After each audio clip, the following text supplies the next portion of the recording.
You know, a lot of us live our lives as though there were no consequences. We live how we please and think that really, if nobody catches us now, it's not a big deal. Well, you know, if you go to the last book of the Bible and you find out what God says about what happens after we die, it's quite surprising. It says that when we're all done on planet Earth and we stand before God, there's like a great library up in heaven. It says that the books are pulled and the books are opened and that the dead will be judged according to everything written in the books. So you know what that means? That means that you have a book, I have a book, our name's written on it, and every day of our life is recorded in that book, good things and bad things.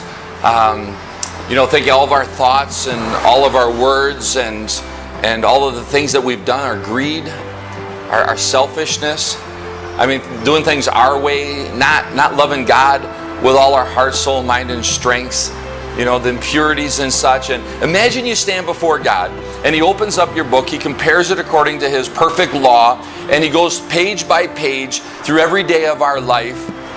You know, you think, well, what hope is there going to be for us, you know? I mean, who's going to have a clean book? Who's going to have a book that's not stained with all sorts of disobedience and sin? And who's going to have entrance into heaven if the wages of sin, if the payment for our sin is death?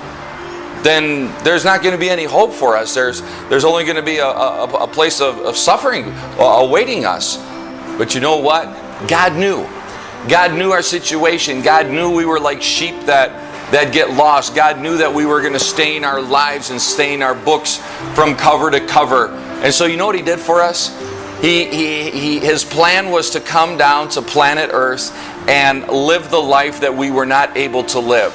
His plan was to come down here and show us that a perfect life not only could be lived, but He was going to do an amazing thing for us. He was going to offer to exchange books for us. You see, Jesus had a book too. And in His book was just perfect righteousness and obedience, and He pleased the Father in everything. And then He got up on this cross, and when He got up on the cross, the purpose of the whole cross thing was not because He was bad, but because we were. And He took the sins of our book, the disobedience of our book, the greed and selfishness of our lives, and He placed it upon Himself. And when He died for that, He was punished for that. He paid the price for that.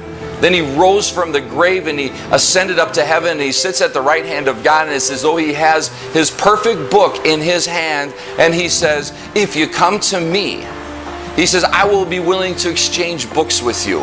If you give me your book, I'll give you mine, so that on the day of judgment, you won't have to stand before Father God with a life full of sin, but I will exchange books for you. I paid for all the bad things you've done. So come and take my life, take my righteousness, take my perfection, receive me unto yourself.